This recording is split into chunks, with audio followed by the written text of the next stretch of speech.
Yes, sir. Geeks all over the globe, God. Welcome to a brand spanking new episode of Cause We Geeked. We encourage you to stay geek, man. Listen, it is the man in pure celebration right now, man. It's your boy Real. Joining me is the man that invented cussing, that's Big J. And also joining me is the man that's just here. It's BA, man. Yeah, look, I got you today, BA. I got you today. Listen, man. We definitely appreciate y'all geeking out with your boys for another episode. No Cuz today, man. He'll be back with us on Tuesday. But listen, man, we down to the trio now. So we're going to be sitting here rocking out with y'all today, man. Getting our geek on. Got a lot to get into.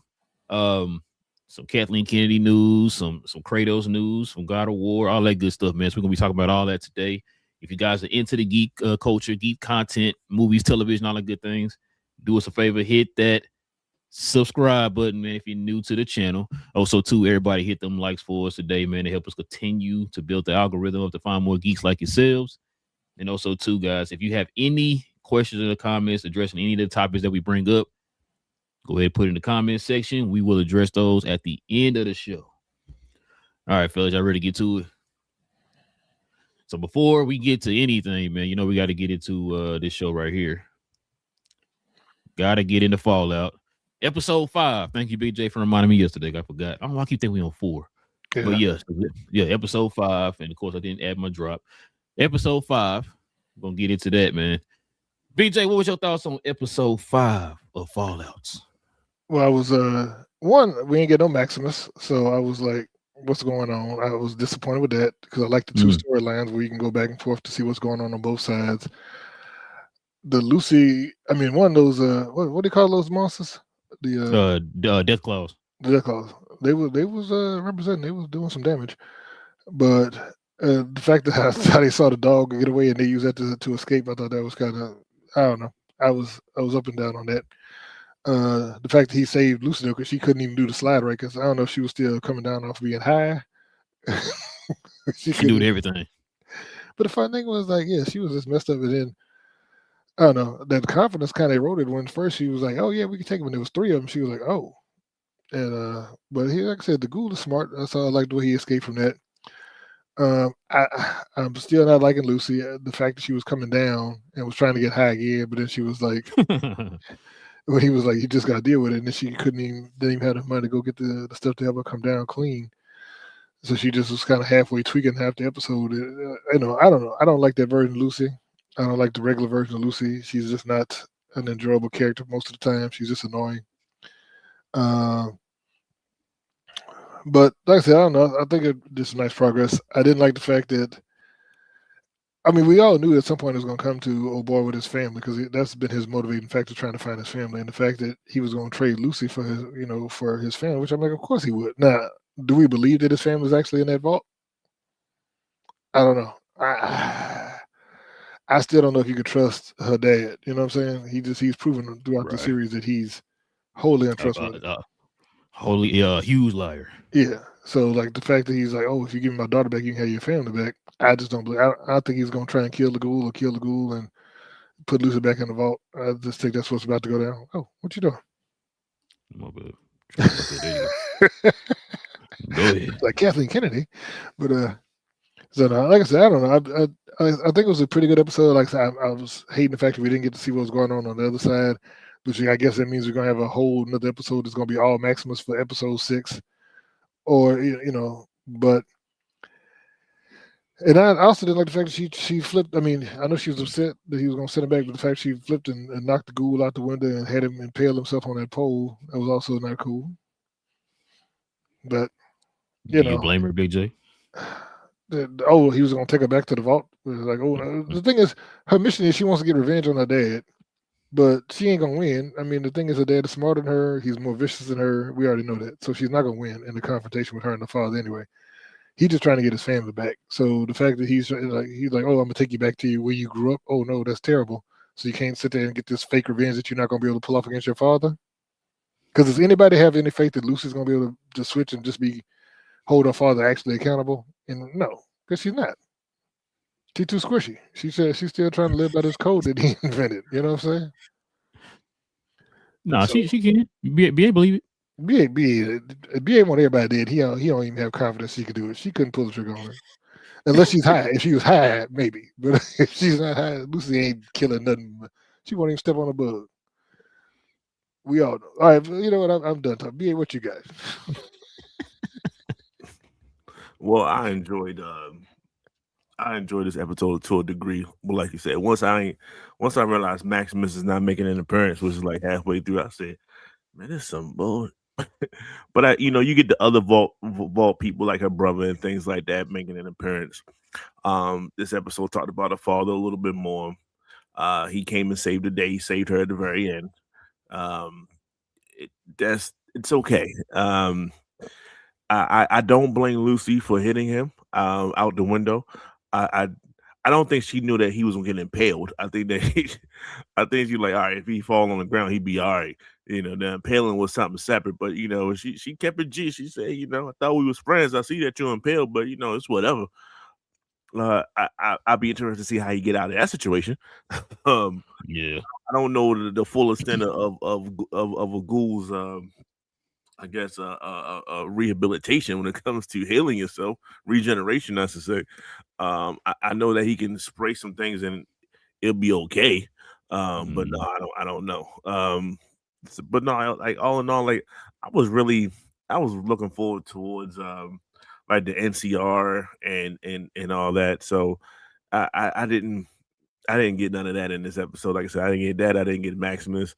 I didn't get no pickup from that situation. So I guess I felt kind of let down towards that. And this, like, it wasn't bad. It's just I think we're too late into the season of doing the split up thing like that. Like one episode is this, and then we're gonna chime in this in the next episode. Nah, everything needs to be a part of every episode, especially when you're this deep involved in it. So and that's what I said. Like I definitely got a feeling of being let down. And I wish that this episode would have gave me a little bit more. It built more into the story, and I can understand that.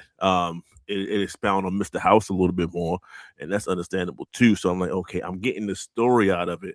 I like the fact that we are fully in Las Vegas and we're understanding what that's about. But it's just like this whole thing is a movement. This whole thing, Maximus, NCR, everybody else, all different factions, they need to be in part of every show so I can constantly get like a little hit of them pause versus okay, I gotta wait till the episode 6 and hopefully they be in part of that. Or how much do we get? Do we get Lucy some more? Because they still got to pick up for this storyline, so it's not like they're going to stop and drop it. So I don't know. It was cool. It expounded on the story a little bit more. But nah, I wasn't a huge fan by the end of the episode. Yeah. I agree with y'all, man. I didn't even think about it till y'all just said it. Maximus part. I guess we're gonna eventually see Maximus and them catch up with him because now they're in the desert after they left their stronghold or whatever. He started a civil war, so they little stronghold got a little something going on right now. So they fled from that. So we're gonna probably see them team up with him. He probably gonna go get his suit first and then go and team up with them or meet up with them or whatever at some point. Yeah, man. Listen, this episode, bro.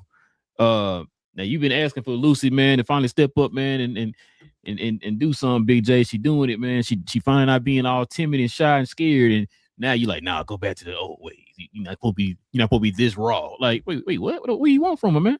She got that little fist from Kong versus Godzilla, bro, and knocked him out the window. You know what I'm saying? I applaud her for that. Like, hey, you finally doing something. Killed the dude at the grocery store. You know what I'm saying? The little convenience store. Then she got the little fist and punch the ghoul out the window. Hey, this that Lucy you been talking about right here, man. She ain't scared of timid no more. She's like, yo, I wanted to go get this revenge on my pops. You just messed that up.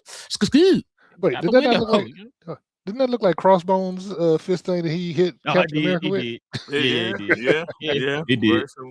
I guess I thought of Kong vs. Godzilla because it was yellow. Remember Kong had broke it when what's name froze his hand. He had that frostbite or whatever, and he could put that little glove on him or whatever. That's what I was thinking of. But yeah, it's more Crossbones.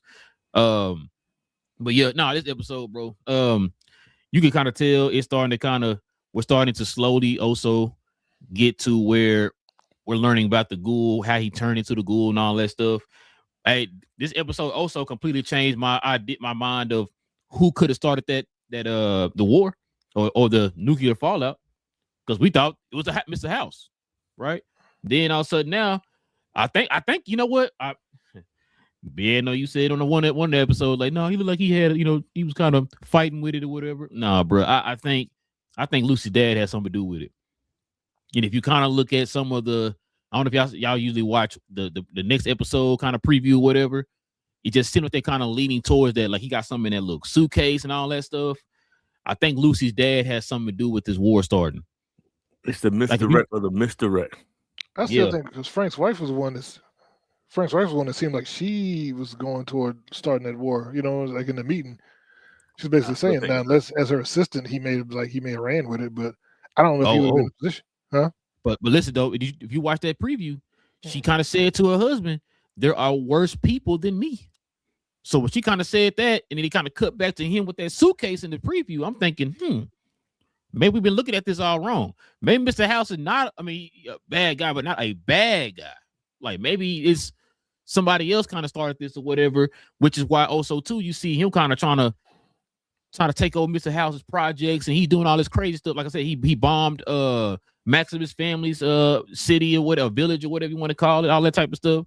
I think a lot of that stuff is starting to lead to the fact that maybe it was him who started the whole entire war, and not Mr. House or whatever. Mr. House, like he crazy, bro. He like, well, I thought you were trying to kill me or whatever. Wait, was he on the toilet? Because he said he looked. Remember when he first walked in the room, he was like, "Yeah, you on the toilet?" And I was like, "Wait, is?"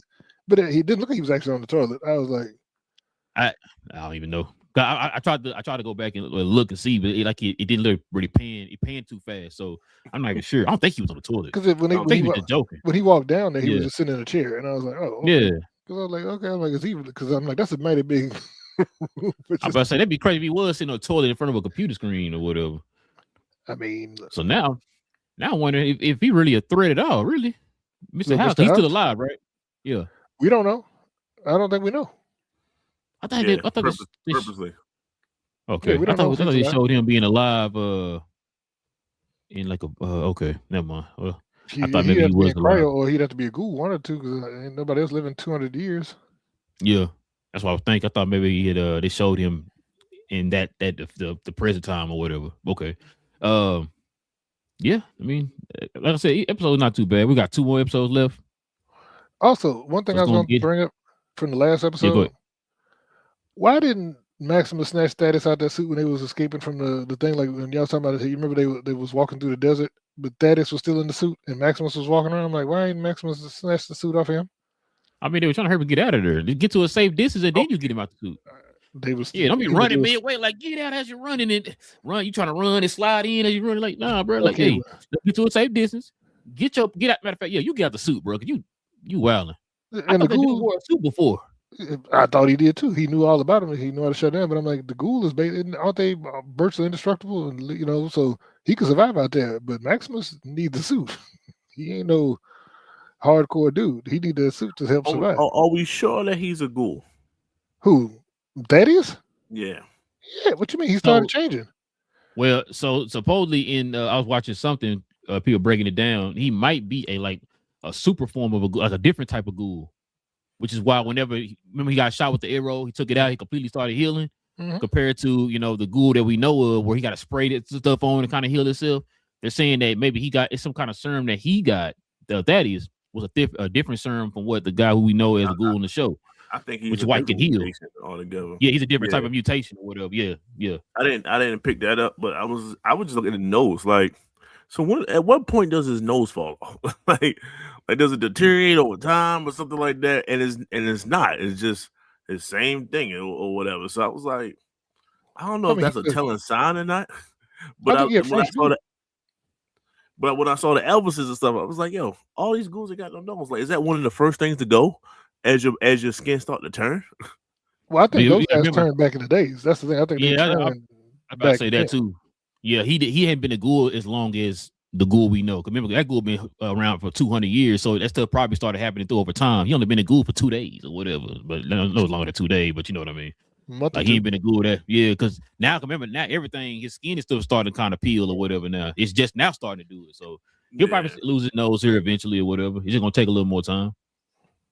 But BJ, will you get the rating of this show, man? This episode. This episode, like I said, I was let down. I was gonna say probably 6.75. I was not really feeling it that much. 6.75. Okay, you being generous, huh? What you got? What you got, PA? I give it a 7. Bro, hold on. So y'all been giving it 7s and stuff this whole time. I think the other one y'all gave it like an 8 or whatever. I gave the last one an 8. Yeah. What y'all give the overall season so far, bro? Y'all like it? Is it cool? Is it like, it's a season? Like what do y'all think? Because I'm not gonna lie to y'all, bro. Like this is not hit like the first season to me.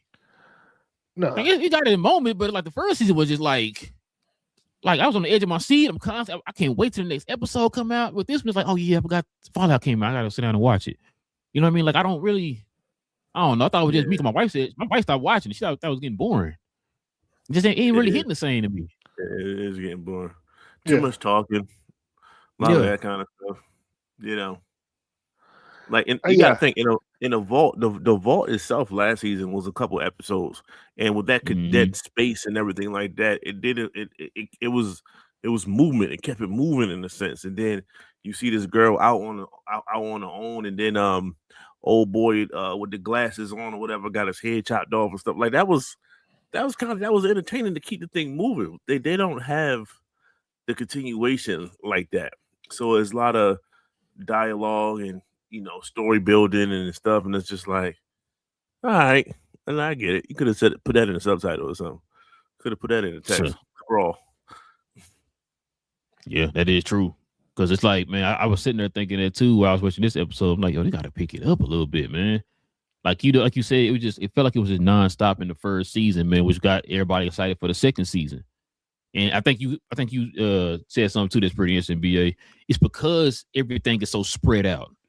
You know what I'm saying? Even though, the ghouls over here doing this thing, Lucy and Maximus were doing their thing, it still felt more contained. The story overall felt contained because you kept it to these two characters, and then eventually those two characters met up, and then they had that war at the end of the season. With this one, it's a lot of things going on all over the place. You'll talk about this for maybe an episode or two, then you go over here and talk about this for an episode or two, then you go over here and talk about this for an episode or two. And it's like, now you're sitting there thinking like, yo, what cohesive? What's going on? You gonna bring it together and finally make it to this one, full-length story or what? But I feel like it's going too far in every direction to where, like you just said, hey, let's get back to this story over here. We ain't got back to the NCR yet or whatever, right? Or we ain't got back to Maximus yet or whatever. Like we going too far away from a centralized story, and I think that's kind of it took my wife out, but it really taking me out of the story a little bit. Like I'm watching it so we could talk about it, but it ain't really. It's not one of them shows where I'm around here bragging to everybody like, yo, go watch Fallout, y'all. I'm telling you, it's this and that and this. The first season, I'm telling everybody like, yo, go watch Fallout. But this, I'm like, it's a show. It's not bad. It's just you're looking for a little something more, something that they could have added on from season 1. Honestly, you left season 1 with the Maximus and Lucy connection. And then yet the cross path. It's like how we build on the connection between these two and their interactions of trying to understand the world for what it is together. And that was they had a dichotomy between the two. They had a yin yang type of vibe going together. And it's just all right, we scrap that, and then we don't even pick up on Maximus throughout the whole entire thing. It's every few episodes. It's missing me, dog. Because they missed 2 episodes that he ain't been in, right? Yep. The opening like 5, at that. The premiere opening, and then last episode we just watched. So yeah, that's what I'm saying, bro. I don't know. I wish it was a little bit better. Yeah. So and see, I think you're confusing me with Will. Will's been giving them high scores. Except for last episode, I've been giving the middle of the road score. Well, no. I said you and I said y'all been giving it like 6s and 7s and stuff like that. I think you gave it one episode. You gave it an 8. I think it was the last episode. The episode before I gave it like an 8 something. But yeah, other than that, I'm just like I think we all been impressed. Yeah, I've not been overly impressed. That was one where the old girl stabbed a boy in the face and shot somebody else, and there was a lot of going on. But yeah, the war, most of this, Civil War. Yeah, most of the stuff is just like, you know what I'm saying? We watch it, be like, it's Lucy being boring. It's Lucy being annoying because remember she kept reverting back, and that's the thing. Like she was making growth and progress, and then she reverted back, And people are like, well, growth isn't linear. But I'm like, yeah, but she acts like all the stuff she just saw, everything she's been through. She's like, Yeah. but I still want to go by the stuff I grew up with, it, even though I know it's all fake. And my dad, who taught all that to me, lied to me.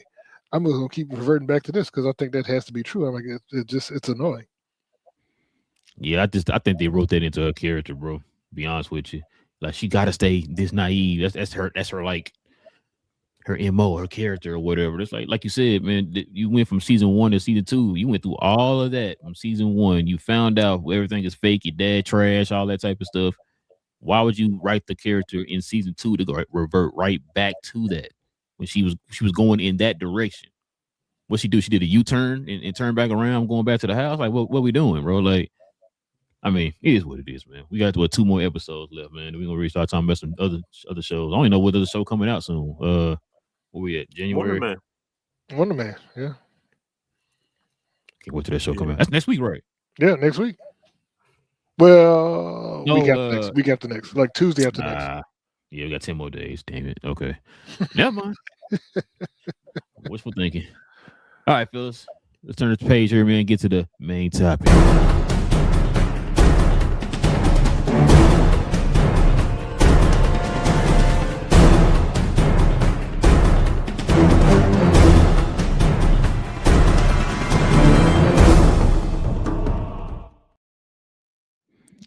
Check it out, man. Let's let the folks at home see.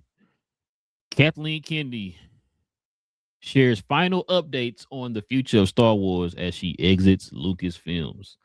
Kathleen Kennedy updates on the future of Star Wars as she exits. Says the first one is Taika Waititi turned in a script for a film she calls hilarious and great. Second one is confirms the hunt for Ben Solo script is also on a back burner. Okay, interesting. Kathleen Kennedy confirms that she previously spoke with Breaking Bad creator Vince Gilligan about developing a Star Wars series. James Mangold's film is currently on hold, though Kathleen says the script is incredible. Danny Glover.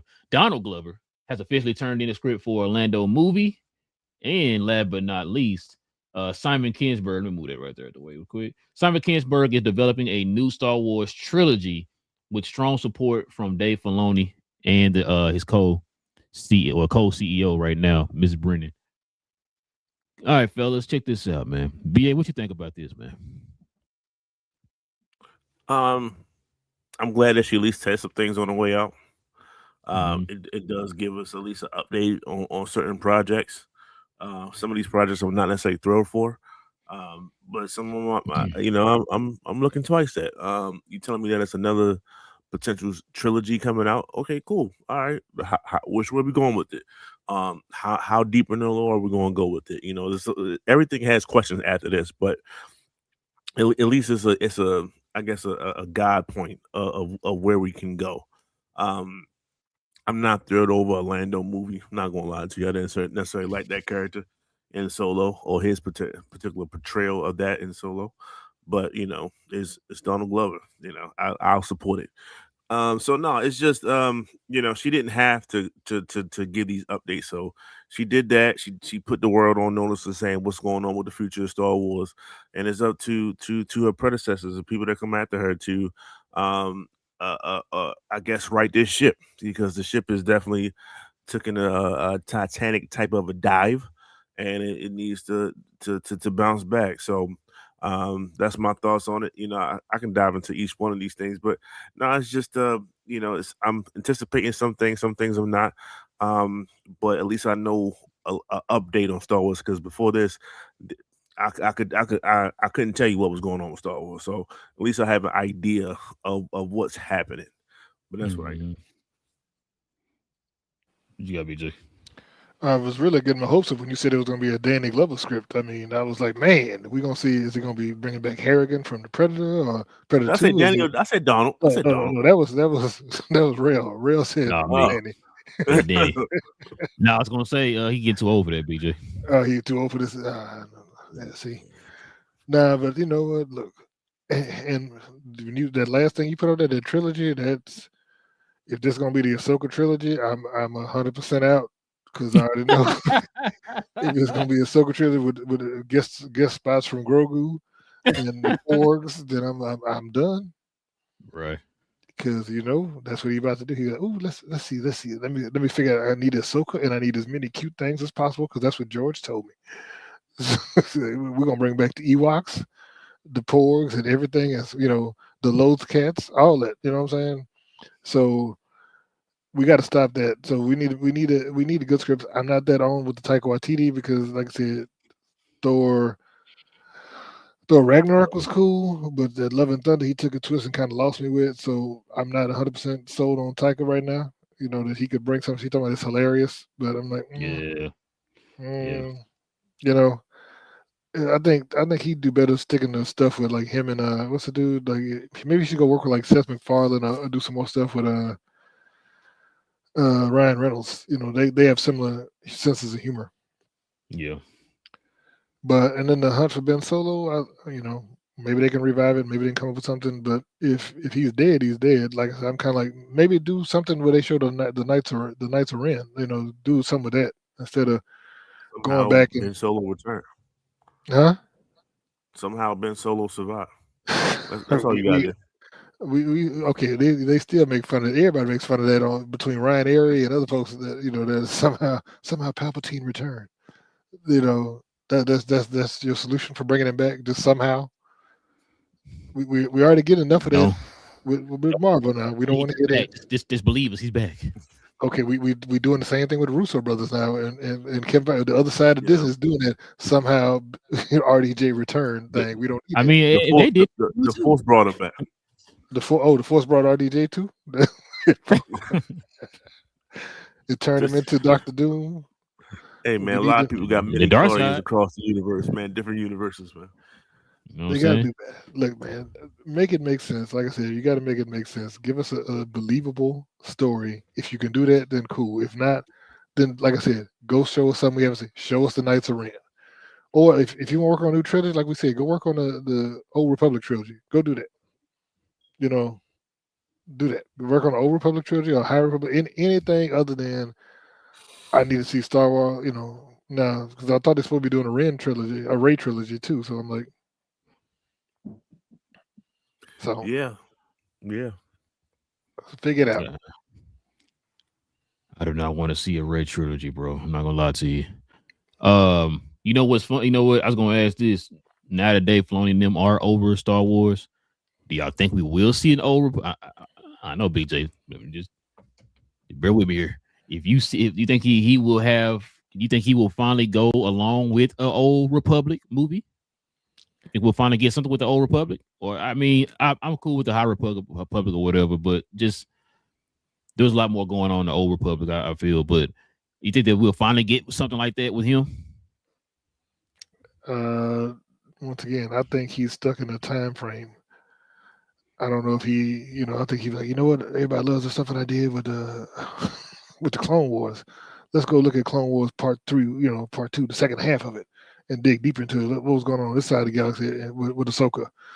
We need Ahsoka. We need Asajj Ventress. We need all them folks that I invented back in this. Because I think that's what he's gonna do. He's gonna dig deeper into that stuff. He got opportunity, bro. Go ahead, BA. I guess let me say this because I'm the resident Filoni fan. I'll say that. Definitely Jay's the Filoni hater. So I think he's shown within his works already that Knights of the Old Republic is not necessarily a pipe dream. He went into the lore of understanding the all sides of the Force and the Force origins and things. So the good side, the dark side of the Force. So he definitely did that. He expounded on that. He's clearly a fan of duels with lightsabers and things of that nature. He's clearly a fan of Mandalorian. Well, in the Mandalorian series, they hint to or they talk about the Great War quite often. In the Clone Wars, in the animated series, they talk about the Great War quite often. Well, that's a part of that too. So I can see Filoni taking it back to that time period so he can flush out the Mandalorian War and everything else that surrounds that. Oh yeah, so I don't think it's lore based, and anything that's heavy with the Star Wars lore, especially when it comes to the animated side of like the the fights, the lightsabers, that the crystals, the all that. Like if it's still on that, I'm not saying the Andor side of it. Me and Red was talking about it earlier. I'm not saying that side of Star Wars, which I know a lot of people want to see. I'm just talking about like the money making side of Star Wars when it comes to toys and all those other things. Yes, Filoni is a part of that, but it's the lore of everything, and I think that he can bring that based off what he already shown through his works already. So I don't think it's far fetched. And he said he was a fan of the Knights of the Old Republic already, so I can see him doing it. Man, I hope you're right, BA. You say, BJ? So I don't know if y'all heard that saying that passed as prologue. So Dave Filoni was recruited in 2005 by George Lucas to come work for him, based on his work on the Last Airbender show. All right. So ever since then, he's been focused in on one time period. If you look at everything he's touched, I looked at all of the shows that he's touched.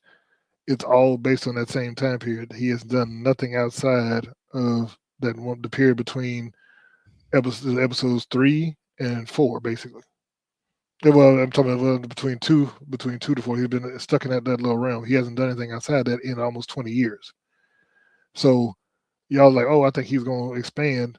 He hasn't expanded in 20 years, and he's basically had the keys to Star Wars for 20 years. You know, he's been working directly with Lucas's blessing on all kind of stuff, and he hadn't gone past that one little thing because that's what he likes to focus on. So, okay, let me put it like this. Was I screaming, yes, get Dave Filoni in here? Y'all know I wasn't. I wasn't like, no, yeah, that's the guy I want. I wasn't saying that. But I'm gonna do this.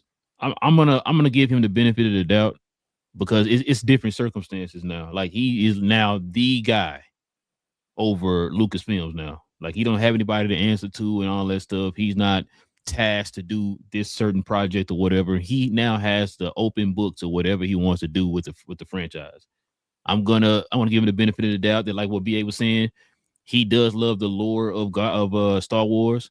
I think he sees it more from a fan's perspective, as far as like, yo, we've been screaming for the last 30 years. Hey man, get us some type of Old Republic something. You know what I'm saying? Other than a video game, you know, get us something with the Old Republic, or like you were saying a minute ago, even a High Republic. You know, I feel like he can probably dive into stuff like that. He is now attached to a movie with what's the boy name? Ryan Gosling, that is going to be coming out here pretty soon. That's in an area of Star Wars that we haven't even seen yet, or whatever. More in the future and all that type of stuff, in a different part of the universe and all that. You know, so I think seeing that, you know, that's successful and all that stuff, seeing people kind of clamoring to that because it's something new and something fresh. I think he'll be smart enough to see that, okay, let's kind of change some things up, man, and just really explore this universe instead of just keeping it trapped within this, like you said, a 30-year window.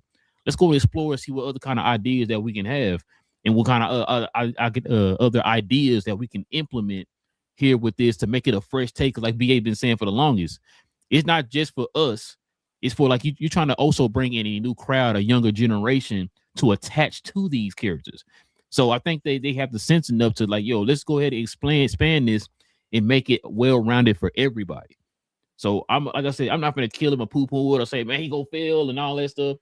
I don't want anything to fail that I love, you know what I'm saying? So I'm hoping and praying that he does do this right, because we've been asking Kathleen Kennedy for the last, I don't know how many years, to just please do something right. I'm hoping that he's able to take what she done and learn from her. Hey, if you're going to come out with a movie or a show, can you please plan it out?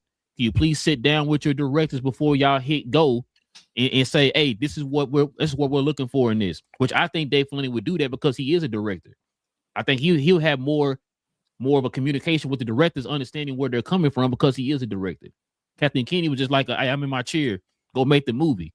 No, wait, that's not what I wanted in the movie. Well, Kathleen, you just told me to go make a movie. You didn't tell me what you wanted in the movie. Well, no, I don't want you anymore. We're going to put somebody else on that project. But with him, I think he'll be a better communicator on that side because he is a director. And so I think he'll start planning out things more. I mean, whether we like it or not, he has his little window of Star Wars movies is a cohesive story. So I see that part on his little plate or whatever. And so I think that he can do that part of Star Wars well. So that's what I'm saying. I'm gonna give him a chance, man.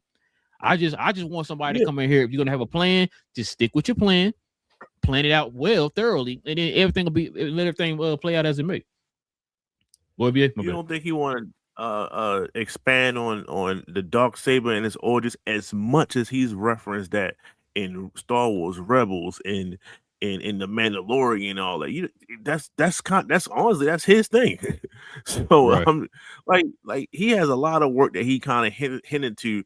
It's just the current version of it, but he taps into the old days quite often in his works. And I watched I watched all of Clone Wars. I watched all of Rebels. I watched the Mandalorian series in its totality. So up until this point, and in other works, like he has a lot of reference points in multiple of his works.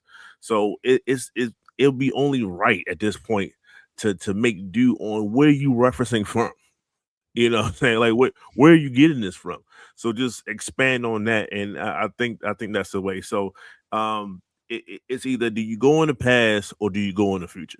I don't think after this Mandalorian series I think he wraps this up.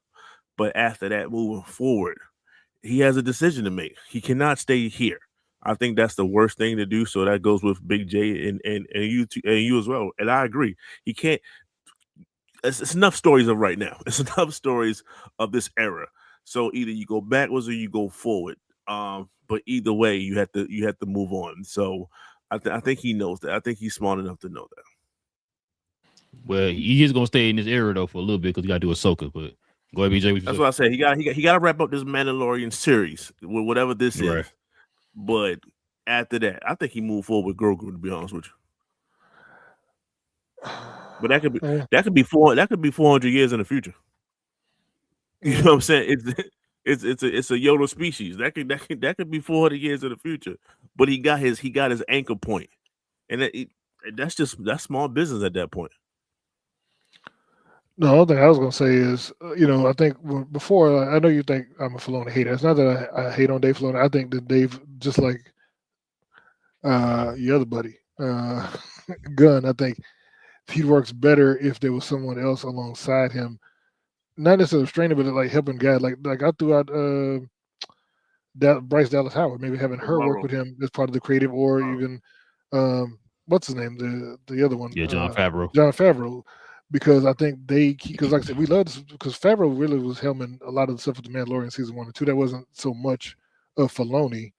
I think Filoni came in more with the Book of Boba Fett and that kind of stuff, in that part of the story. But I think if we have other creators, or even if he just sets the overall vision and he becomes like the Kevin Feige, where he's like, hey, y'all go do this, and he's not hands-on with everything and let people explore different parts of the universe, I think it'll be cool. And like I said, like we said before, tell different types of stories.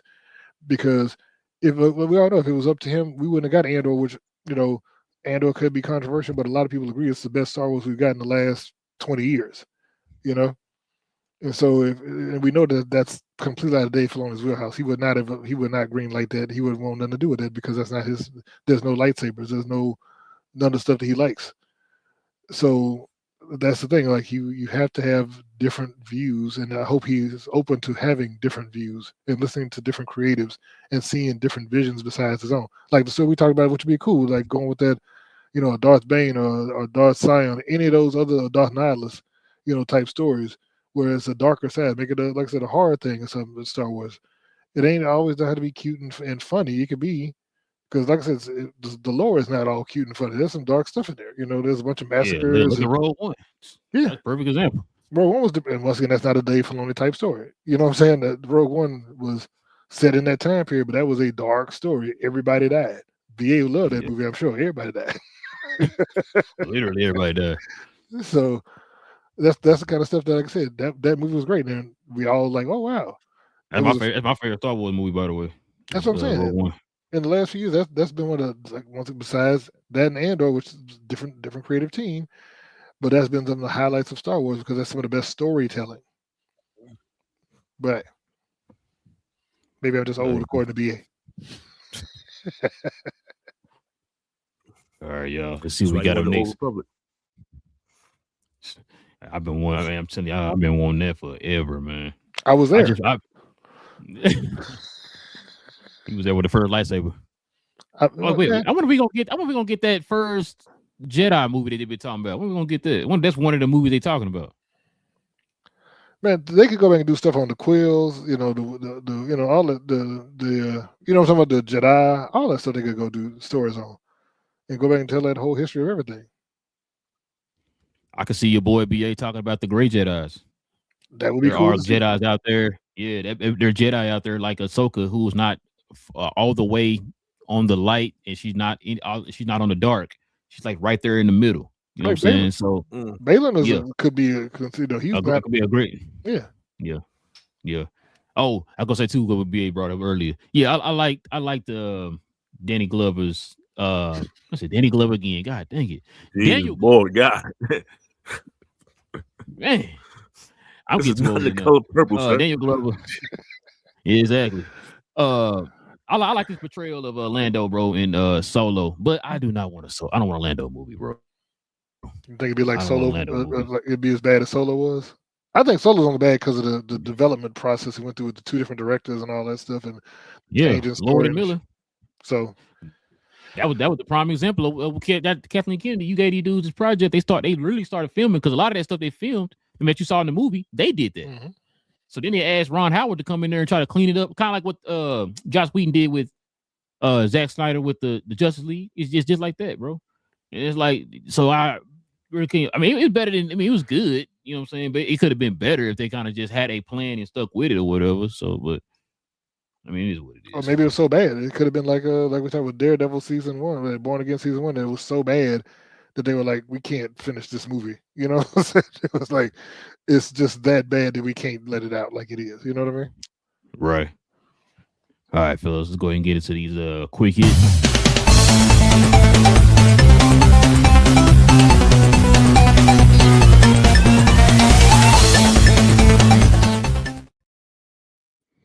So check it out, y'all. We got some DC news. Mr. Miracle series is officially set within the DCU. The Mr. Miracle series has quote unquote huge implications for the wider DCU. What you think about this, Big J? Oh, you muted. I was never a big Mr. Miracle fan, so I'm not overly familiar with this stuff. But like I said, if it's good content, I'm all down. I'll watch it. I'll do some research on it, and if it's good, it's good. What you got, BA? I would assume this goes with the Gods and Monsters theme. And I guess this is one of the God sides of it. Yeah, I'm not 100% familiar with them either. Just here and there. So it takes something like a James Gunn to okay this, I guess, and then put it out there for the people, and then the people can really get into it in a sense. But yeah, he's definitely on a God tier type of like intellect and things. So like I like to see it. It's not your Justice League. I'll say that. It's definitely different than that. But I would like to see how that ties in with everything that they're trying to do. They're done with the Elseworld stuff. Like I don't think they're doing too many other like outside of projects like that. Other than I think the Batman might be wrapping that type of series up. So maybe everything's under this umbrella. So where does he fit in? And then once you establishes that, is he going? Is this like set in the past? If not, then where is he at now? Does Superman know him and stuff? So people gonna ask those questions, and rightfully so. So all those are prominent. So I like to see where they go with it. But yes, if James Gunn is okay in it, I like to see what's going on with it. So I'll at least give it a shot for me. Listen, fellas. Y'all know I've been screaming New Gods for the last 18 years, man. I'm finally getting my wish. I was kind of wondering if they were going to show some people. So supposedly the story is gonna include Orion. They're gonna include Darkseid, Caliban, Lady Good, the Lady Furies, Granny Goodness. They're gonna show a lot of. I guess Highfather gonna be in here at some point too. I think they're going to show a lot of the new gods in this show. And supposedly with this being tied to the actual DCU, kind of like Creature Commandos, bro, this right here it's bro, this is great news for me because I've been sitting there wanting to see new gods. This also too kind of goes back to when we talked about Salvation, because remember Salvation is linked to Apocalypse and Darkseid and all that type of stuff. So if you're telling me that Darkseid and whatever happens in this story is going to be huge implications for the wider DCU, then I'm starting to put two and two together. That maybe Salvation is going to lead us to Darkseid eventually in the future here. So for those who don't know, Mr. Miracle is like his name is Mr. Miracle because he can literally get out of anything. You know, you think that Batman's a great escape artist? Like, no, Mr. Miracle is it's probably the best ever. Like, he can literally get out of anything. That's why he's called Mr. Miracle. Son of Darkseid. You know what I'm saying? He was tortured and stuff like that growing up. That's how he learned to escape and all that. He escaped from Apocalypse. When he escaped, Big Barda, as you see her right here on the screen, she helped him escape and all that because she wanted to leave too, because she was like the lead commander of the Lady Fury for Granny Goodness or whatever. So they kind of escaped together, and then of course they fell in love and all that stuff, and the rest is history. But yeah, I can't wait, bro. One of Jack Kirby's creations, bro. I love all the Jack Kirby stories. So for this to come out, man, and for them to say how important it is, because I think we talked about it a while back. We said this probably coming out with a Mr. Miracle show. I was like, I didn't know if it was going to be part of the DCU or it's going to be like something on his own or whatever. But now that this news coming out, that's part of DCU, and they're also talking about casting for Orion and for Darkseid, bro. I think we about to get ready for something major here, man. I can't wait. You know what I'm saying? So, but yeah, let's see what we got next here, y'all. Check this out.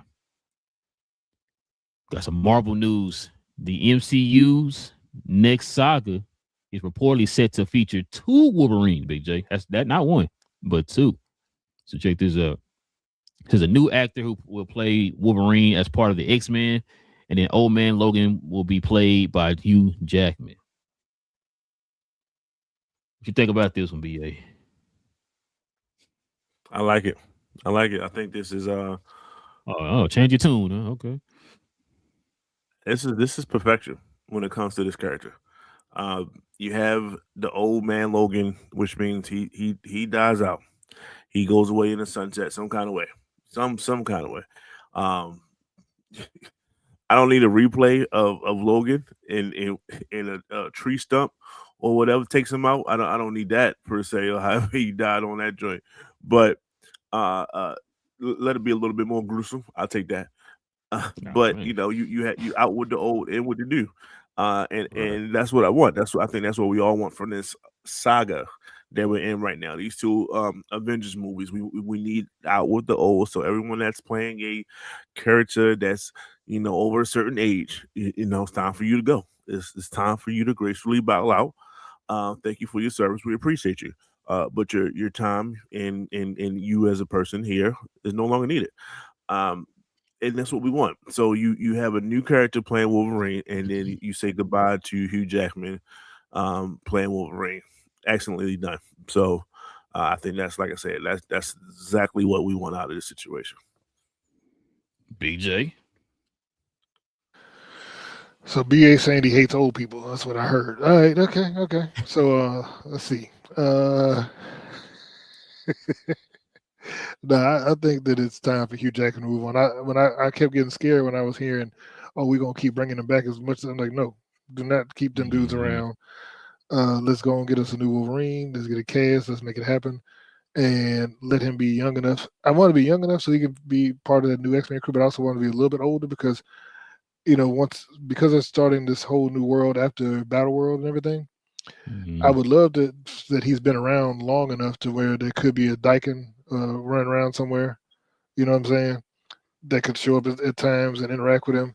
So I want him to be old enough to where he could have a kid out there that could be a nemesis in the next 10 years that could come in, besides even Lord, we haven't seen anything with Dyken at all.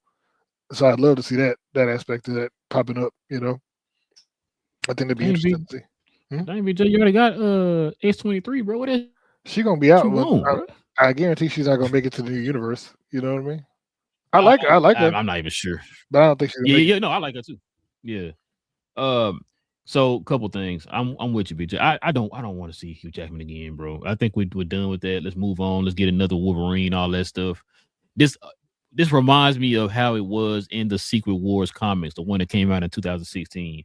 If y'all remember when the worlds finally got merged into one world, they brought a lot of the popular characters from the other universes over into the main universe, right?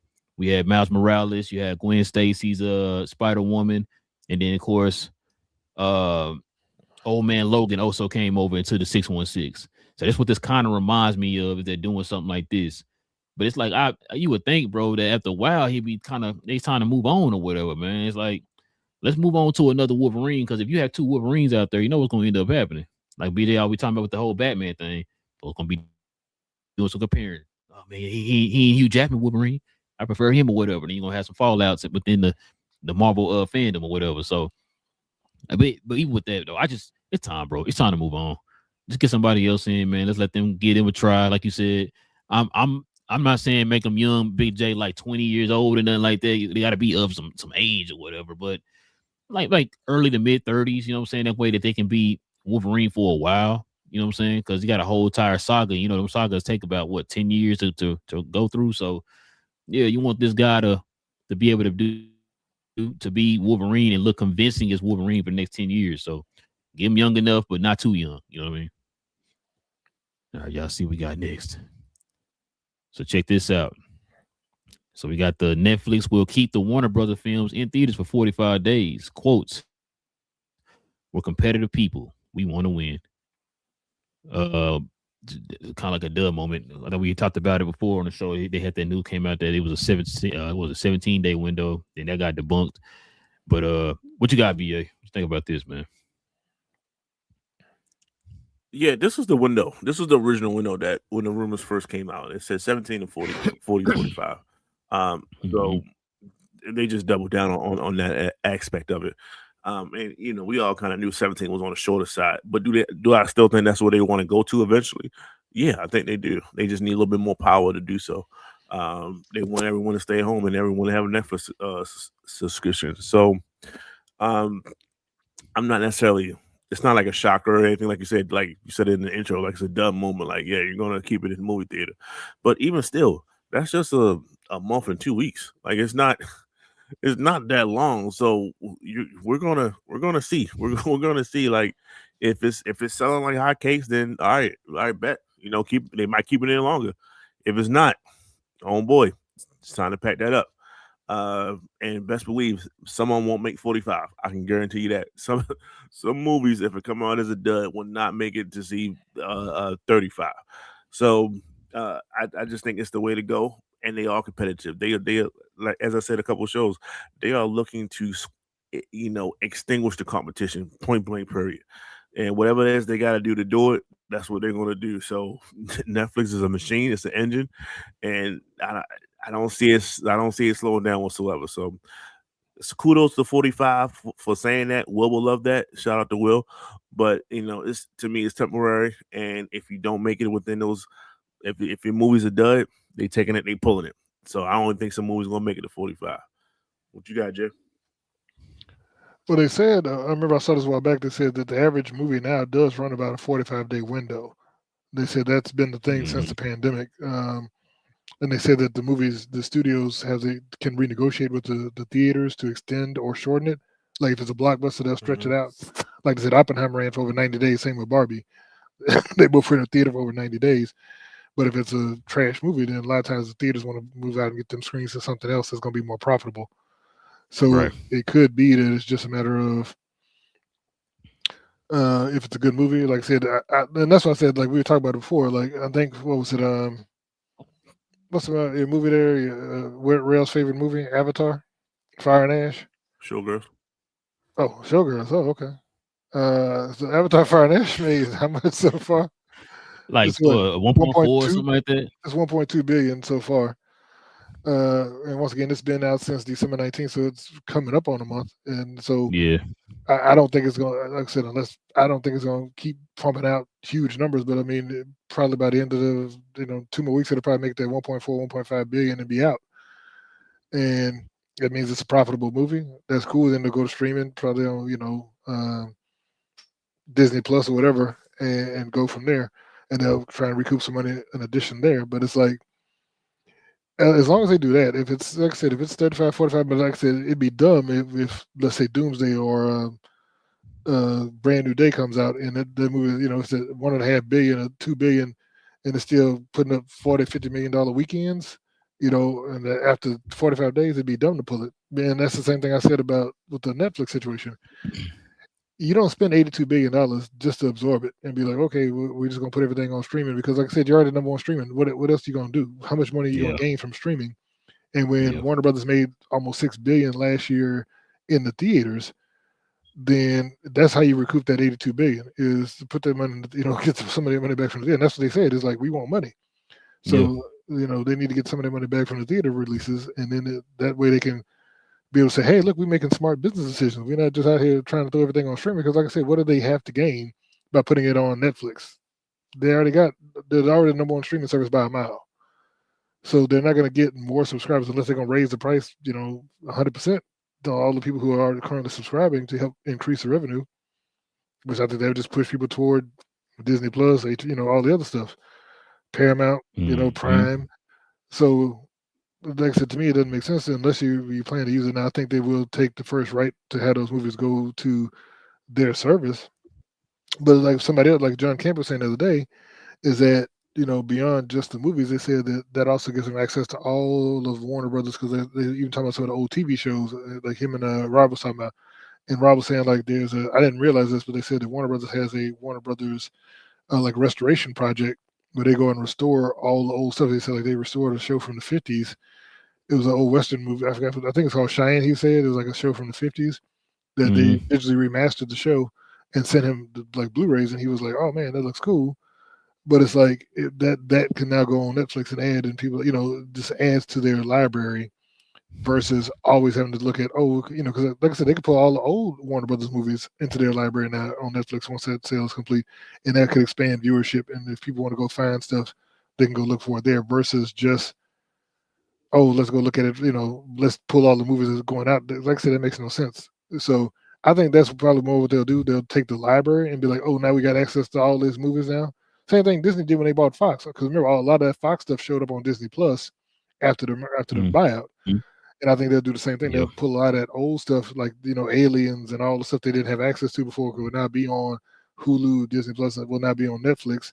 So they can go back and watch all those old Warner Brothers shows, and people can watch that stuff. And then going forward, they'll still leave that stuff theatrical so they can recoup some of their money. I agree, bro. I agree with what you said there, Big J. Which is why I was saying it didn't make any sense when we heard those rumors talking about 17 days. Like you're hurting yourself. That hit you. The fact that, like you said, it for them to spend $82 billion or whatever it was to acquire Warner Brothers, you got to find a way to recoup it. You're not gonna recoup it through subscriptions because, like you said, most everybody in the world already has Netflix.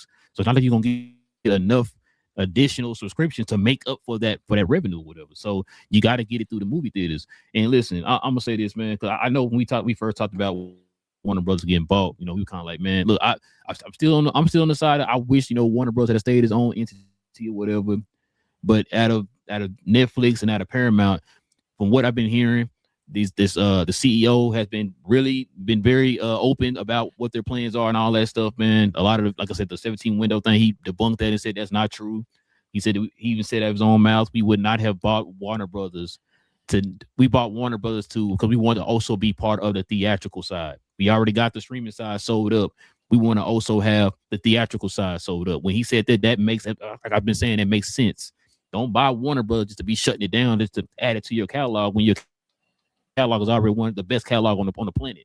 He's not going to get more subscription like that.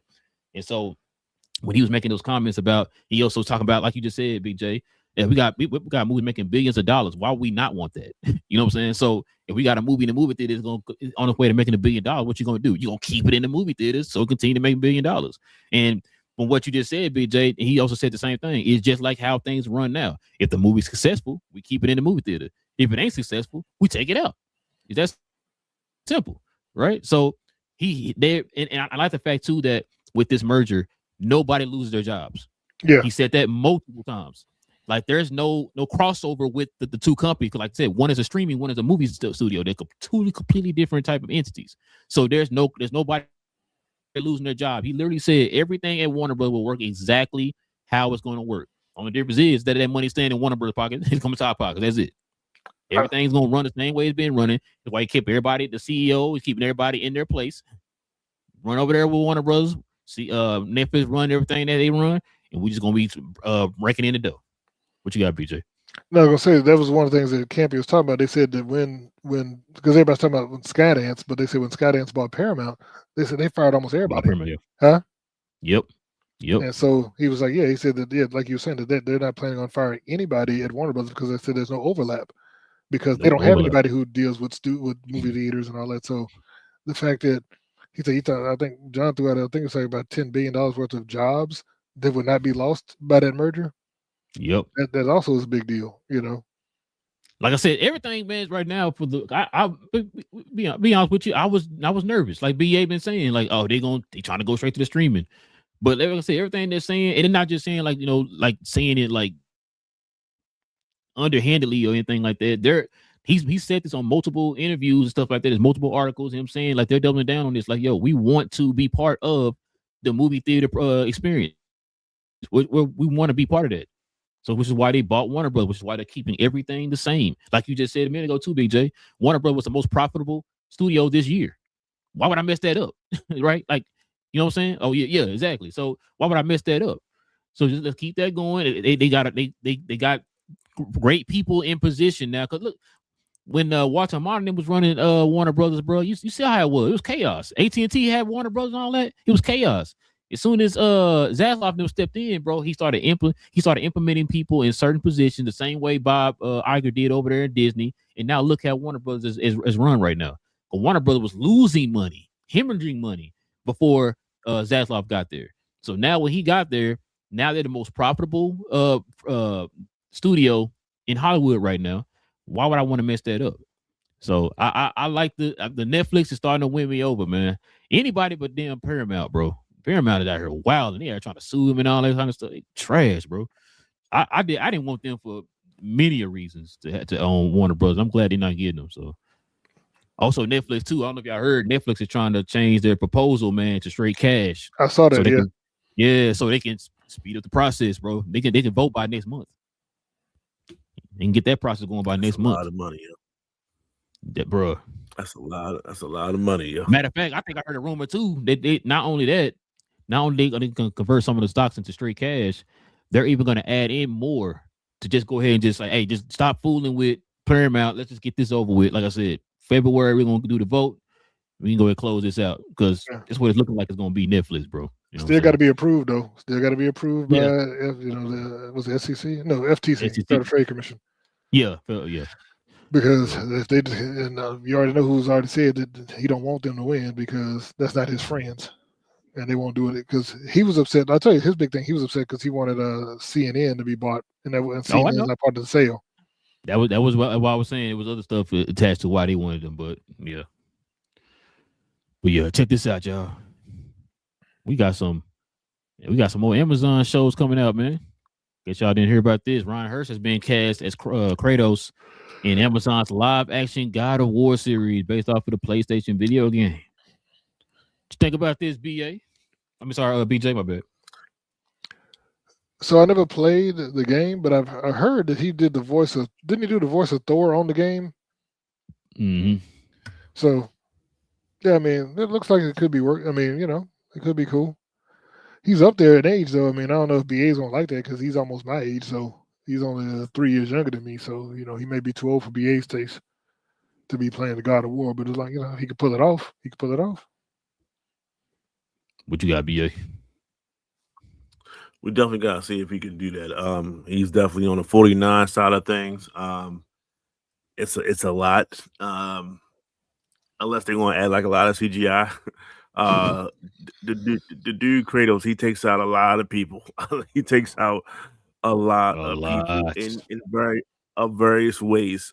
I mean, if you think though, like some of the weaponry that he uses is going to have to be CGI. So it might work. It might work for someone like he'll dedicate his body. I'm quite sure he'll do that part of it. But as though he'll look the part. Yeah, And he's already ripped. yeah. I So just saw. Yeah. you saw like a current picture of him. All right, bet. Yeah, they just Yeah, picture him right now. a He's big ripped, dude. and he's doing like one hand flips and all that on videos and stuff. Oh yeah, He's we young. good there. Yeah, Yeah. yeah. I think he can do enough to hold it down. Whereas though, I mean, this doesn't have to be 10 seasons long. Um, a good three seasons. That's all you need. To flush this story out. It's not that many gods in this world, in this Greek world that he destroys. But Because no, I'm gonna say because of him. facts. Um, so yeah, like I said, I'm for it. Like I said, I played some of the first couple Gods of War. It's Me too. phenomenal, especially at that time. It was definitely game breaking. It's one of those games where you're like, oh, yo, this is one of those ones, huh? Yeah, it was one of those ones. So yeah, it's definitely entertaining, and I need everything. Like I said, luckily it's on Amazon. I know it's gonna be cursing. I know it could be, this slight nudity involved in it. You know what I'm saying? Like this, it's still like Viking-ish type behavior, Game of Thrones type behavior. So we need to see some of that too. So if they do it right, I'm for it. I like the action side because Amazon. I mean, we've seen it with Invincible. We've seen it with the boys. Like we know they can deliver when it comes to like, hey, that was a gruesome death right there. That was crazy. They got that. The powers that be got that. So I'm cool with it. So I think it's at the right brand. And I think Amazon is going to have another. Hey, the boys is gone. This is gonna replace it. Trust me, it's gonna be nice. So yeah, I'm for it. Yeah, it's funny you said that because they got Ronald D. Moore, one of the best showrunners of all time, doing this show, and they also, because he's attached to it, they greenlit it for 2 seasons. So he already greenlit it for 2 seasons before they even shot a episode. They gotta tell you something right there. They rounded out the cast. They got a few more people they got added to the cast and stuff, man. And a lot of people are loving it. You know what I'm saying? For the cast that they got for the movie, for the show. Like you said, with Amazon, I didn't play. I haven't played the newer God of War games with the more serious narrative to it, like kind of like Last of Us, where their narrative is kind of more like a movie narrative or whatever. I haven't played those. I played the older God of War stuff, like he was younger and everything, when he was in the midst of killing the gods. You know what I'm saying? So yeah, this is gonna be interesting, man. This is gonna be really interesting. I can't wait. I've seen this guy, like he's in I think he was in Son of Anarchy and all that type of stuff too, man. Like BJ, he's a big dude. You know what I'm saying? So that's why I said, like, yeah, yeah, and he got the voice and all that stuff too, bro. Like, so he got the intimidating type of look to him. He has that balance of he can be intimidating, but he kind of be like, vulnerable at the same time. So yeah, I think this is a great casting, bro. Like whenever they were talking about coming out with God of War and they were talking about casting, I couldn't think of anybody who they could have got that could be Kratos. Like Kratos is a big dude. You know what I'm saying? So when they cast this dude, I'm like, that's interesting. And then like I remember when I went down his filmography, I'm like, okay, yeah, you know what? That's a great pick, man. So yeah, so shout out to him, man. Shout out to, like I said, Ronald D. Moore, bro. It's greenlit for 2 seasons already, bro. I think this is gonna be one of Amazon's best series. I'm going to put BJ's Hot Toys on it, bro. It might be up there with the boys and all that stuff, like what BA was saying. So we're gonna see, man. All right, man. Let's go get to these last few we got here. Check this out, fellas. Marvel Zombies, y'all, is actively working on season 2. I don't know about this one, man. But what you got, BA? Somehow everybody returned. that's what I'm gonna get for this. So somehow people, because they killed a lot of people. A lot of people died in this day. Like I don't. You got the mutants, so you got the X-Men that's still out there, right? So they can dive into that side of Marvel. Maybe some more Spider-Man type things when it comes to that, but they killed a lot of people off. So it'd be interesting to see where they go with season 2. Like, I know they can pick up from where they left off at. Like, I know that there's, there was questions surrounding it and things, so we can see what's going on with that when it comes to Ironheart and everything. Like, we can ask questions, we can see the fallout, but Yeah. I'm thinking they took out, so many people. It's like, ugh, is it enough to continue? But I Facts. liked it. I think we all liked it. And for it to be like a throwaway, like I don't think they kind of expected it to be what it was when they dropped it. Because they didn't know whether they were gonna make it into a movie. They was like, no, let's do a 4-part. It's not connected to anything right now, but just drop it, see what happens. And everybody watched it. Everybody liked the fact that we got like a R-rated side of Marvel that we're not used to seeing. When it comes to people dying, Captain America floating around with a half body and things floating on this on on the shield and stuff, like that was unique to a lot of things. People saw Blade as a version, like a version of Blade, like, yo, that dude is badass. Wait till you see him in the movie. If you didn't see the original 3, so it gave a lot of that. So I'm interested in part 3, in season 2, and just to see where they go with it and how crazy it can get and who's going to be in it. So that's me. What you got, BJ? I'm looking forward to it. I think the biggest thing, I mean, we saw Wanda use her reality warping powers to remake the universe, at least cover it, but it could potentially be the same thing. If there's other reality warpers out there, I mean, if we know Franklin's coming and we got Sentry has reality warping powers, who's already in this universe. You think they'll bring that up at any point? Yeah, Sentry, I think so. that power. Sentry should be cool. I mean, if he turned into the void, then yeah, I mean, he could still be. I mean, he's basically indestructible and impervious. He can't get killed. I'm sure they can't even fight him. I mean, then they're gonna bring up his reality warping powers in the Marvel. I think so, because we kind of saw some of that though. Because we've seen, remember whenever he touches people, like he was doing that weird thing when he was taking them into those weird rooms and stuff he constructed with his mind. So he's got some kind of psychic power going on there, and that was accidental. He was he wasn't even in control of himself. He was just people touch him and they would see stuff from their past and go into these environments. So I think we saw a glimpse of that. But I think, like I said, there's other people out there. I mean, shoot, if like I said, if we got Franklin, if he's in by that time, if Franklin Richards shows up, I'm trying to think who's some of the other. Oh, Wiccan, Wanda's son, because Wanda, he's got the same powers as Wanda, and he's supposed to be on par with her. So there's other folks out there that could help reshape the universe and possibly fight against Wanda with all her power. So we'll see. It could be good. Yeah, I'm kind of with BA. We saw the ending of Marvel Zombies season 1. I don't know how they're gonna do it. I really don't know how they're gonna do it. And also too, y'all, this is supposed to be tied to the multiverse. Mm-hmm. So is this coming out after Secret Wars? If that's the case, then how's that gonna happen if the multiverse is ended? You know what I'm saying? So I don't know. I mean, listen, if they come with a season 2, I'll be sitting in front of my TV watching it, but I just don't see how they would do that, man. Because like BA said, literally everybody died. It was like 2 people alive when we found out Riri was still alive. So I don't know how they would do it. But go ahead, BJ. What you say? On Earth, remember, Earth was quarantined, so there's all the other characters who weren't on planet are still safe. Because that was only happening on Earth. Remember, nobody got off the planet because the Nova Corps. They built their barrier around Earth, so nobody got off planet. So you saying somehow they get to one of the Nova Corps members, affect them, and then it goes out to another planet? That's the only way that would. But like I said, you've got other powerful characters who are not on Earth. I mean, some of the Guardians. You got Adam Warlock, all them folks. I mean, he ain't a reality warper, but Adam Warlock has got some power. He could potentially fight, if he was to team up with that crew, or even Nova, get the actual Nova, finally introduce him that they've been promising to. Right. What if they were? And like I said, they were to, yeah.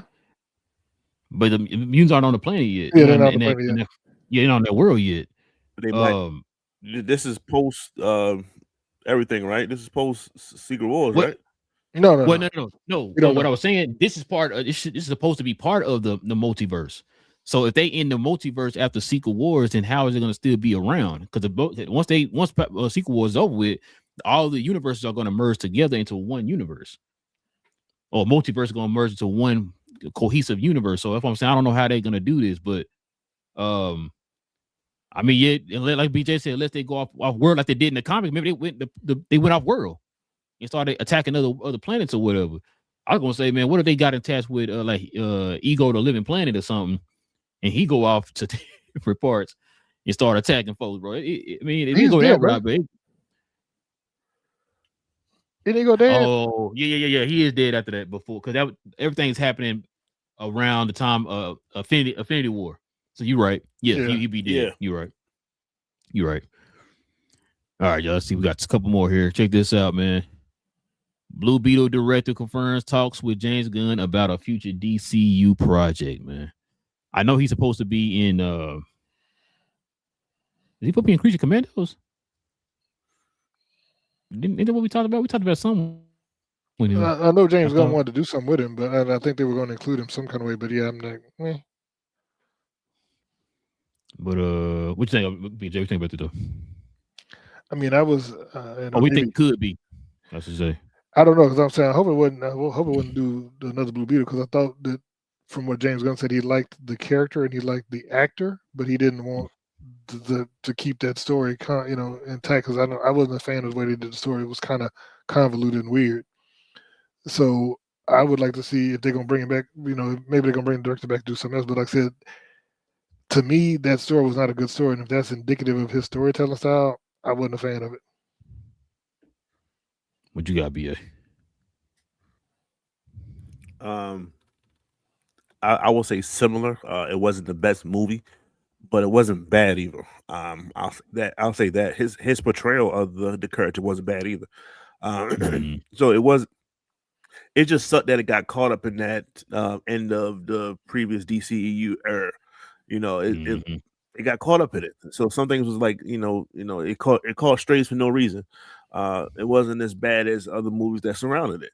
And I think it was good. It was a good movie. It just wasn't great enough or like that.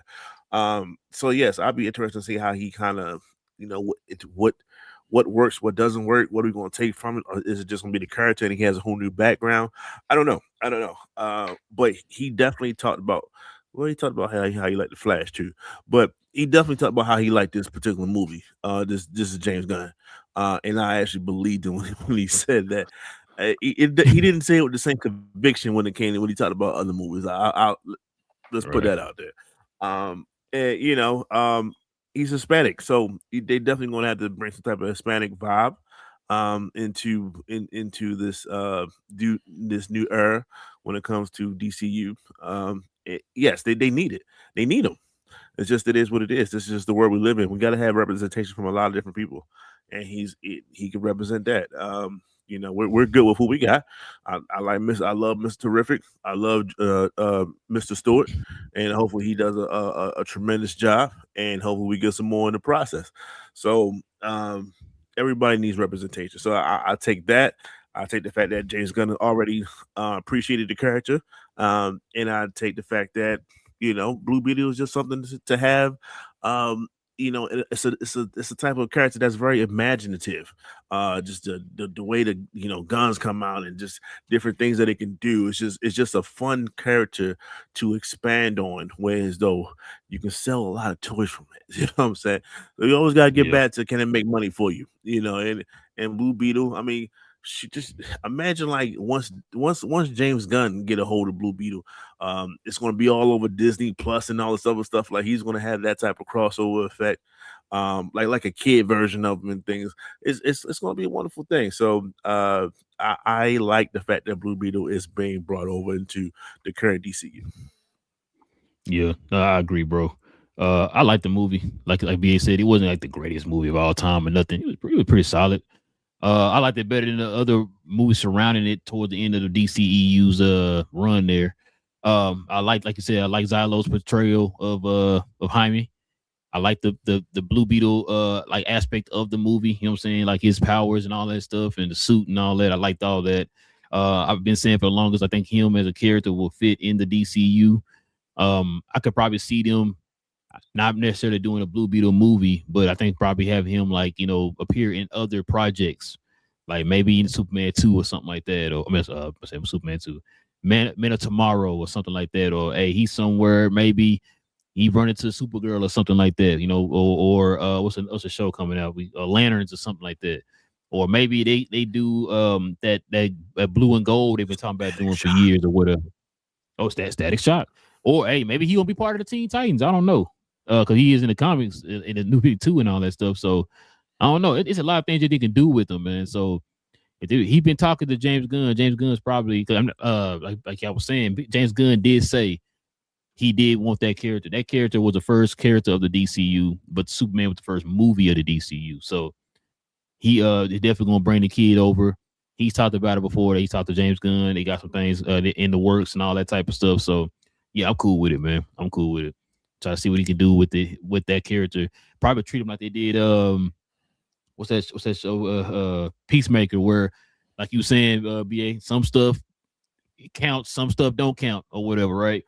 Like I think I'm gonna go on a limb and say I don't think Ted Core is alive. I know he was alive at the end of the movie, but I don't think Ted Core. I mean, I could be wrong. Maybe James Gunn might find an interesting way and probably say, yeah, Ted Core is alive or whatever. Because I think I've said before. Remember, Maxwell Lord is the one who killed Ted Core, but Maxwell Lord in this universe isn't the same Maxwell Lord. You know what I'm saying? Like the evil maniacal genius or whatever. So Ted Core could technically still be alive. You know what I'm saying? So I don't know. We'll see, man. We'll see. Maybe they'll do a project where he does run into Ted Core and he finally shows him how to use this. So God, yeah, I looked at. I should have done that. He can he he could come through one of the doors from the Peacemaker for all we know, man. It don't take much. It don't take much. You know, they can go in on and try to steal resources from wherever he's at, and he can come through the damn door with him or something. Like I don't know. It don't take much. That's all we're saying. Like it don't take much to retcon some things that you don't like or whatever, and then continue on with the character himself. So it don't take much. That's retcon, BJ. Which one? What you said? Hey, he's retcon. Oh, okay. No, so but if keep in mind what the thing said is that the director is talking about a project. He's not necessarily talking about he meant not saying that it's necessarily going to be the Blue Beetle project. Like so, they may want to throw him on something else. So I don't know. You know, we'll see. Because I think we already know he said he wants to put Blue Beetle in something. So we'll see what he. Yes, I thought we talked about it on one of the shows. I just can't remember. I think it was an animated version of it, wasn't it? I think so. I think that's what I said. We thought it was going to be initially in Creature Commandos or something. I thought he was going to include Blue Beetle making an appearance, but then, like I said, probably had figured out a way to introduce. Because I think he's also talked to the actor too, and I think he wants that actor to stick around as Blue Beetle. Because the dude's, I think he's only like 21 years old. He's not old. He's like 23, 24. I thought he was. Oh, I thought he was 21. Maybe he was 21 when he did the movie. Yeah, he's young, bro. All right, last but not least, you know what I'm saying? So, yeah, he ain't 36 or 37 or nothing. You know what I'm saying? He good. All right, let's see. We got the lab. Last but not least, y'all. Check this out. Hawkeye season 2 is reportedly being developed with Kate Bishop as the main lead. Clint Barton will step away, making his send off. What you think about this, BA?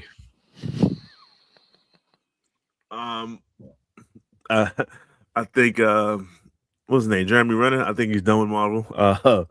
You know, they try to lowball him, give him a salary that he necessarily didn't. He thinks that he didn't. It's too low for him. So I agree with him. I think they offered him the same amount of season 1, but he was like, "Yo, like I've been around for how long, and you know everybody else is getting more money but me." You know that kind of vibe. So I agree with him.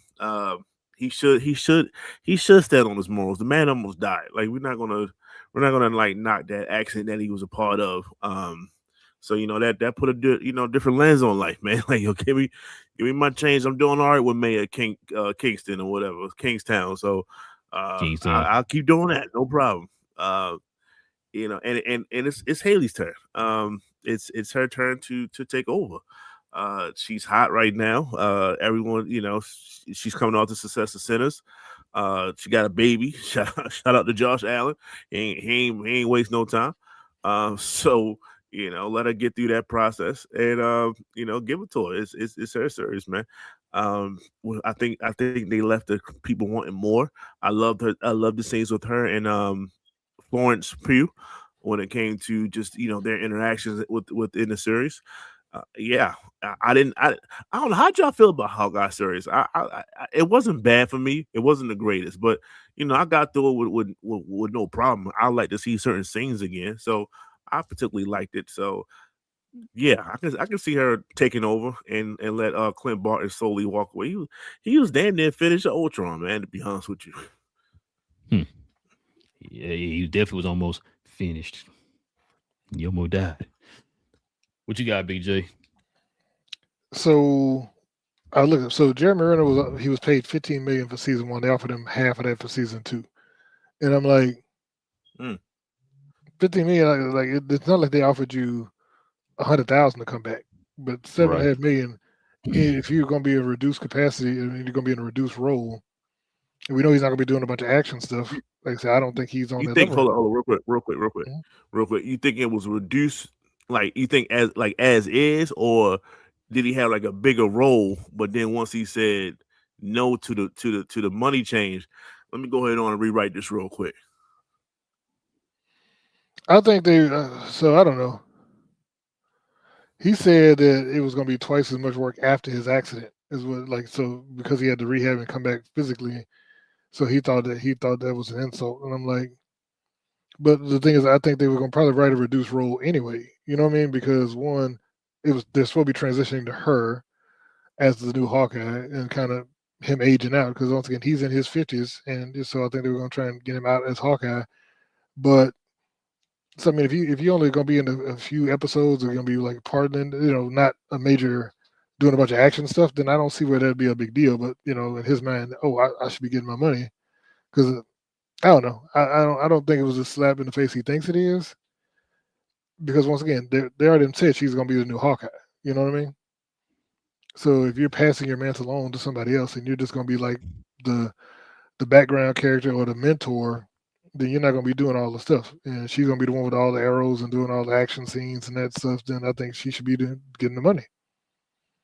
You should take the money of a backup character, a supporting cast member. Let me see. I'm gonna be honest with you. I just want them to recast him if they're gonna do that after Secret Wars or whatever. I think we talked about it before. Just recast Hawkeye.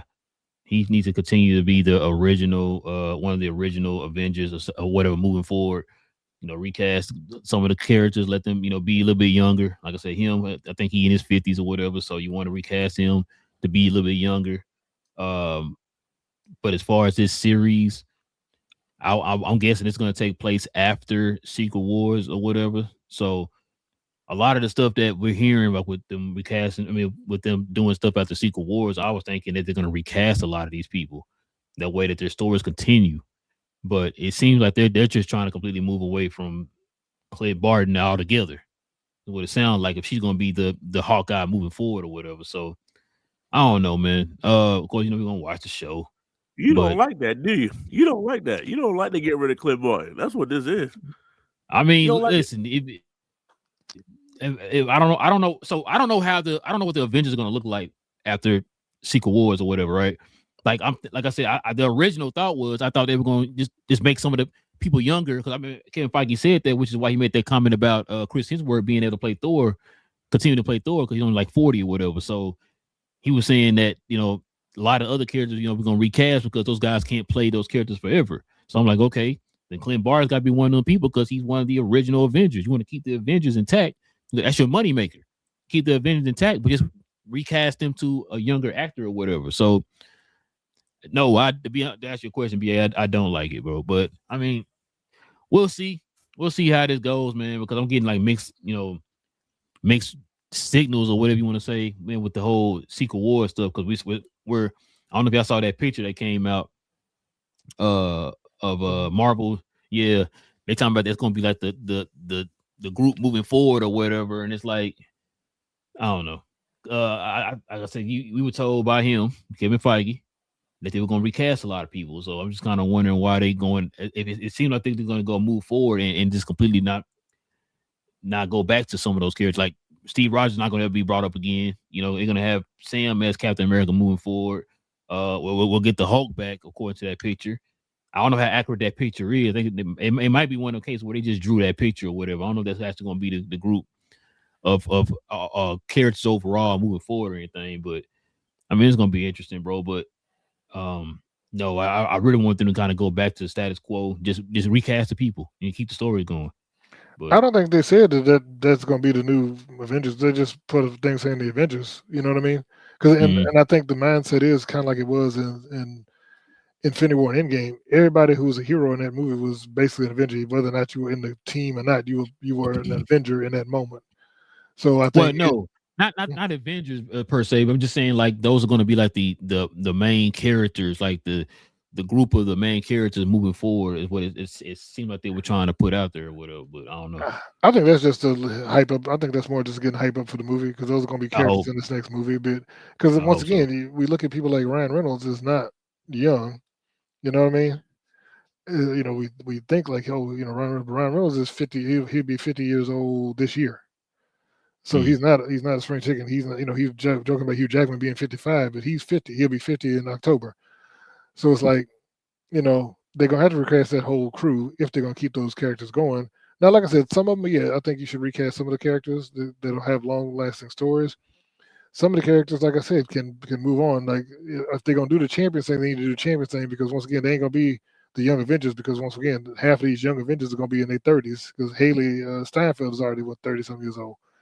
And so if we look at all the rest of these folks, they're gonna be, you know, BA's age, talking about these kids out here, you know what I'm saying? So you can't have everybody out here being in their 30s and 40s talking about the Young Avengers compared to the sextagenarians that's out there walking around with youngish Avengers. Yeah, and that's the thing. So with Jeremy, like I said, Jeremy just learned how to run again.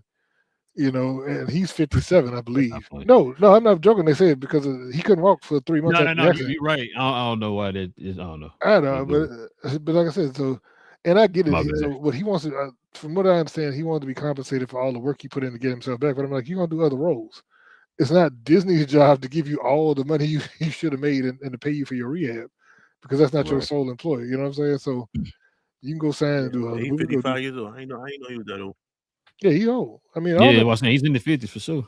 All them people old, man. It's like you act like, oh man, and they're not gonna keep casting for action movies when you're in your mid to late 50s. So you need to be. Whoa. You seen Liam Neeson? Don't do that, bro. Hey, you need to learn to be a serious actor at that point. You need to just work on your actual acting skills. Start doing some stuff because everybody can't be doing Denzel doing the what's that Equalizer at 72 years old. You know.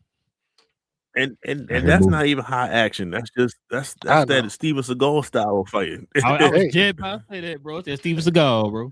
Hey, you leave that man alone. That man is a national treasure. Not Steven Seagal. Not Steven Seagal. Steven Seagal is trash. Oh. I was talking about Denzel. Y'all muddied Denzel's name by mentioning he who shall not be named the same voice. He who would not be named. Yeah, Steven Seagal trash. Yeah, Steven Seagal is trash. He's a trash human being. You know. But yeah. All right, fellas, the last one, man. Let's go ahead and get to the question comments, man. We can call it. Yeah.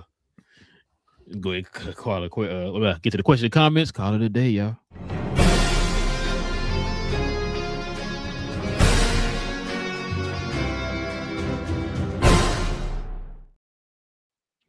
Oh, we only got one so far, y'all.